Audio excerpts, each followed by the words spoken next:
Friends, ಇದು ಧೂಮ ಅಲ್ಲಿ ಗಂಡ್ಪಟ್ಟ ಫುಲ್ಲು ಚಡಿ ಶೇಪು ಎಸ್ ಟೈಪ್ ಕುತ್ತಿಗೆ ಗರಿನ ನೋಡ್ಬೋದು. ಹಂಗೆ ಗರಿನ ಹಿಂಗೆ ಕೆಳಗಡೆ ಬಿಟ್ಟಿರೋ ಅಕ್ಕಿಗಳು ತುಂಬ ಇಷ್ಟ ಆಗತ್ತೆ ನನಗೆ. ಈ ಅಕ್ಕಿ ಆಡಿರೋ ಟೈಮು ಅಷ್ಟೇ 5-5:30 ಗಂಟೆ ಹಾರಿರೋ ಅಕ್ಕಿ ಇದು. ಬಾಜಿ ಬಂದ್ಬಿಟ್ಟು 4ರಿಂದ 5 ಬಾಜಿ. ಪಲ್ಲ ಬಂದ್ಬಿಟ್ಟು 25-30 ನಿಮಿಷ ಹಿಂಗೆ ಪಲ್ಲ ಆಗ್ಬಿಟ್ಟು ಬರೋದು. ಸ್ಟ್ಯಾಂಡಿಂಗ್ ಸ್ಟೈಲು, ಕ್ವಾಲಿಟೀಸು, ಕಂಡೀಷನ್ ಇವೆಲ್ಲ ನೋಡ್ಬೋದು. ಧೂಮ ಅಲ್ಲಿ ಗಂಡು ಈ ಲೈನಲ್ಲಿ ತಿರಾವಲ್ಗಳು ಬರುತ್ತೆ. ಒಂದೊಂದು ಸತಿ ಇದೇ ಅಕ್ಕಿಗೆ ತಿರಾವಲ್ ಗರಿನೂ ಬರುತ್ತೆ. ಬೆನ್ನತ್ರ ಕಚ್ಪುಟ್ಗಳು ತೋರಿಸ್ತೀನಿ, ಚೆನ್ನಾಗಿದೆ. ಲೈಟಾಗಿ ಗೋಲ್ಡ್ ಶೇಡ್, ಬಾದಾಮಿ ಶೇಡ್ ಕಣ್ಣಲ್ಲಿರುತ್ತೆ. ಧೂಮಗಳಲ್ಲಿ ಮೇಯ್ನು ಬಾದಾಮಿ ಶೇಡ್ ಕಣ್ಣುಗಳು ಬಂದರೆ ತುಂಬ ಒಳ್ಳೆ ಲೈನ್ ಮಾಡ್ಕೊಳ್ಳೋಕ್ಕೆ ಅಕ್ಕಿಗಳಾಗತ್ತೆ. ಈ ಅಕ್ಕಿ ನಿಂತ್ಕೊಳ್ಳೋ ಶೇಪ್ ಸ್ಟೈಲು ನೋಡ್ಬೋದು. ರೆಕ್ಕೆ ಕಿತ್ಕೊಟ್ಟು ಹಾರಿಸ್ಕೊಳ್ಳಿ. ಇದನ್ನ ನೀಟಾಗಿ ಕಳ್ಳ ಮಾಡ್ಕೊಳ್ಳಿ. ಮುಂದಿನ ವರ್ಷಕ್ಕೆ ಇನ್ನೂ ಟೈಮಿಂಗು ಲಾಂಗ್ ಬಿಡ್ಬೋದು ಈ ಅಕ್ಕಿನ ನೀವು. ಆಲ್ರೆಡಿ ಇದು 5-5:30 ಗಂಟೆ ಹಾರಿರೋ ಅಕ್ಕಿ. 1.5 ದಸ್ತದ್ದು ಗಂಡು, ತುಂಬ ದೊಡ್ಡ ಅಕ್ಕಿಯಲ್ಲ, 1.5 ದಸ್ತದ ಗಂಡು. ಆದರೆ ಲೆಂತು, ಶೇಪು, ಸೈಜ್ ಎಲ್ಲ ಸಖತ್ತಾಗಿದೆ. ಮುಂದಿನ ವರ್ಷ ಟೈಮಿಂಗು ಇನ್ನೂ ರೈಸ್ ಆಗುತ್ತೆ. ನೀವು ಯಾರೇ ಇಸ್ಕೊಂಡ್ರೂ ರೆಕ್ಕೆನ ಕಿತ್ಕೊಡಿ.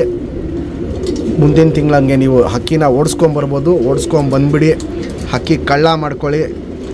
ಏಟು ಬಂದ್ಬಿಟ್ಟು 4-5 ಬಾಜಿ ಮಾಡತ್ತಿದ್ದು. ಒಂದೊಂದು ಸತಿ ಮೀಡಿಯಮ್ ಕೈಲಾಡತ್ತೆ, ಒಂದೊಂದು ಸತಿ ಮೇಲ್ ಕೈಲಾಡತ್ತೆ. ಕ್ವಾಲಿಟೀಸು, ಕಂಡೀಷನ್ ನೋಡ್ಕೊಳ್ಳಿ, ಸಖತ್ತಾಗಿರುತ್ತೆ. ನಮ್ಮ ಸಬ್ಸ್ಕ್ರೈಬರ್ಗೆ ಈ ಗಣ್ಣ ಬರೀ 2,000 ರೂಪಾಯಿ ಕೊಡ್ತೀನಿ. Fixed rate, final rate.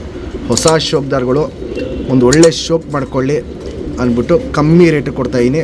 ಇದೇ ಅಕ್ಕಿ ಸೀಸನ್ ಟೈಮಲ್ಲಿ ಕೇಳಿದರೆ 3,000 ಕಮ್ಮಿ ಕೊಡ್ತಾ ಇರಲಿಲ್ಲ. ನಮ್ಮ ಮೇಯ್ನು ಹೊಸ ಶೋಕ್ದಾರ್ಗಳಿಗೆ ಶೋಕ್ ಮಾಡ್ಕೊಳ್ಳೋಕೆ ಒಳ್ಳೆ ಅಕ್ಕಿ ಸಿಗಲಿ ಅಂದ್ಬಿಟ್ಟು ಈ ಅಕ್ಕಿನ 2,000 ಕೊಡ್ತೀನಿ. ಧೂಮ ಅಲ್ಲಿ ಗಂಡು. ಫ್ರೆಂಡ್ಸ್, ಇವಾಗೇನು ಜಸ್ಟ್ ಧೂಮ ಅಲ್ಲಿ ಗಂಡು ತೋರಿಸ್ತೆ. ಸಿಂಗಲ್ ಟೈಲ್ ಬರುತ್ತೆ. ಚುಪ್ ತಿರಿ, ಉದ್ದ ತಿರಿ, ತಿರಿಗಳು ನೋಡ್ಬೋದು, ಸಖತ್ ಉದ್ದ ಇರುತ್ತೆ. ತಿರಿ ಎಲ್ಲ ಹೊಡೆದಿದ್ದೀವಿ. 2 ಸೈಡ್ ನೋಡ್ಬೋದು, ಚುಪ್ ತಿರಿ, ಉದ್ದ ತಿರಿ ಬರುತ್ತೆ. ತಿರಿ ಎಲ್ಲ ಹೊಡೆದಿದ್ದೀವಿ. ಕಚ್ಪುಟ್ ನೋಡ್ಬೋದು, ಆಗಲೇ ಹೇಳಿದ್ದೀನಿ. ಹಿಂಗೆ ಬ್ಲೇಕ್ ಕಚ್ಪುಟ್ಗಳಿರುತ್ತೆ. ತಿರಾವಲ್ಗಳು ಬರುತ್ತೆ. ಇದರಲ್ಲಿ ನೀವು ಲೈನ್ ಮಾಡ್ಕೊಳ್ಳೋಕ್ಕೂ ಒಳ್ಳೆ ಅಕ್ಕಿ, ಅಕ್ಕಿ ಹಾರಿಸ್ಕೊಳ್ಳೋಕ್ಕೂ ಒಳ್ಳೆ ಅಕ್ಕಿ. ಲೆಂತ್ ವೈಸ್ ನೋಡ್ಬೋದು, ಚಡಿ ಶೇಪು ಸಖತ್ತಾಗಿರುತ್ತೆ. ಅಗ್ಲ ಎದೆನೂ ನೋಡ್ಬೋದು, ತುಂಬ ಚೆನ್ನಾಗಿರುತ್ತೆ. ಗುಂಡು ತಲೆ, ಮೀಡಿಯಮ್ ಸೈಜ್ ಚೊಂಚು, ಲೈಟಾಗಿ ಗೋಲ್ಡ್ ಶೇಡು, ಬಾದಾಮಿ ಶೇಡ್ ಕಣ್ಣಲ್ಲಿರುತ್ತೆ. ಕಣ್ಣಲ್ಲಿ ಕ್ವಾಲಿಟೀಸ್ ನೋಡ್ಕೊಳ್ಳಿ ಫ್ರೆಂಡ್ಸ್. ಇನ್ನೂ 1.5 ದಸ್ತದ ಅಕ್ಕಿ ಇದು. ಪುತ್ಲಿ ಸುತ್ತಲೂ ಕಾರ್ಬನ್ ಶೇಡ್ ನೋಡ್ಬೋದು, ಹಡ್ಕೊಂಡಿರುತ್ತೆ. ಪುತ್ಲಿನ ಎಳೆದು ಬಿಡೋದು ಇವೆಲ್ಲ ನೋಡ್ಕೊಳ್ಳಿ. ತೀರಾ ಸಣ್ಣ ಮಾಡುತ್ತೆ, ತೀರಾ ಅಗಲ ಮಾಡುತ್ತೆ. ಅದು ಪಕ್ಕದಲ್ಲೇ ಕ್ರ್ಯಾಕ್ಸು, ಒಡಕಲು ನೋಡ್ಬೋದು. ಫುಲ್ ಕಣ್ಣು ಪೂರ್ತಿ ತುಂಬ್ಕೊಂಡಿರುತ್ತೆ ಕ್ರ್ಯಾಕ್ಸು. ಔಟರ್ ರಿಂಗ್ ಬ್ಲ್ಯಾಕು ನೋಡ್ಬೋದು, ಡಾರ್ಕ್ ಆಗಿದೆ. ಇದು ಇನ್ನೂ ಕಣ್ಣಿನ ಕ್ವಾಲಿಟೀಸು ಸಖತ್ ಚೇಂಜಸ್ ಬರುತ್ತೆ. ಇನ್ನೊಂದು 3 ದಸ್ತ 4 ದಸ್ತಕ್ಕೆಲ್ಲ ಕಣ್ಣಿನ ಕ್ವಾಲಿಟೀಸ್ ತುಂಬ ಚೇಂಜಸ್ ಆಗುತ್ತೆ. ಕ್ರ್ಯಾಕ್ಸು, ಒಡಕಲು ಅನ್ನೋದು ತುಂಬ ಜಾಸ್ತಿ ಆಗುತ್ತೆ. ಇವಾಗಲೇ ನೋಡ್ಬೋದು ಕ್ರ್ಯಾಕ್ಸು, ಒಡಕಲು ಏನು ಸ್ಟಾರ್ಟ್ ಆಗಿದೆ. ಅವೆಲ್ಲ ಇನ್ನೂ ವಯಸ್ಸಾಗ್ತಿರಂಗೆ ತುಂಬ ಜಾಸ್ತಿ ಆಗುತ್ತೆ. ಜಾತಿ ಮಾಡ್ಕೊಳ್ಳೋ ಕಣ್ಣು ಚೆನ್ನಾಗಿದೆ, ಹಾರಿಸ್ಕೊಳ್ಳೋ ಕಣ್ಣಂತೂ ಸಿಕ್ಕಾಪಟ್ಟೆ ಟಾಪ್ ಆಗಿದೆ ಈ ಲೈನಲ್ಲಿ. Ring number 3434.